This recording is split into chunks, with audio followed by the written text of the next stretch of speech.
Обвинителството за гонење на организиран криминал донело одлука да нема истрага за бонусите на СЈО. Одлучиле уште во август, но не објавиле, иако случајот подолго време е во фокусот на јавноста, бидејќи станува збор за потрошени 4,6 милиони евра народни пари.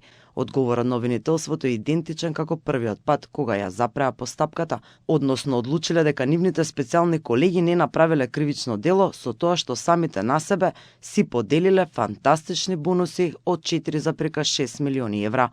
Постапувајќи по конкретниот предмет, имајќи ги предвид битијата на кривичните дела за кои беше поднесена кривичната пријава, јавниот обвинител Одојо Гок изврши целосна анализа на наводите и доказниот материјал во предметот и ценејќи ги сите докази и факти, кон крајот на месец август минатата година донесе решение за отфрлање на кривичната пријава, бидејќи пријавените дела не се кривични дела за кои се гони по службена должност.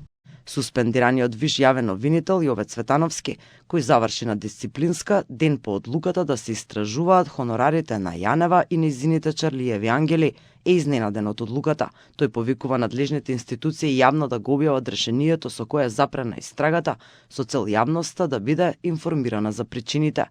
Одлуката беше заснована на доказите кои што беа прибрани од нивна страна.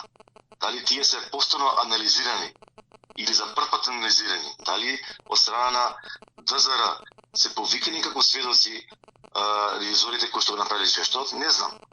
Затоа не може да коментирам, но само кратко дека основата е ист за отфрлање на кривичните пријави како што беше и претходно. Изненаден сум од одлуката, бидејќи ако се види содржината на решението и ако се разгледат доказите сериозно во таа истрага, не би рекол дека таква одлука би се дала.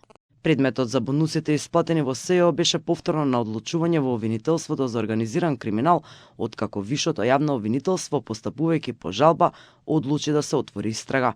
Истрагата се однесува на додатоците на плата што ги добивале обвинителите и вработените во СЈО. Прашањето за законитост на овие исплати беше отворено по ревизорски извештаи, кои укажаа на незаконско делење на пари и предизвикаа сериозни реакции во јавноста.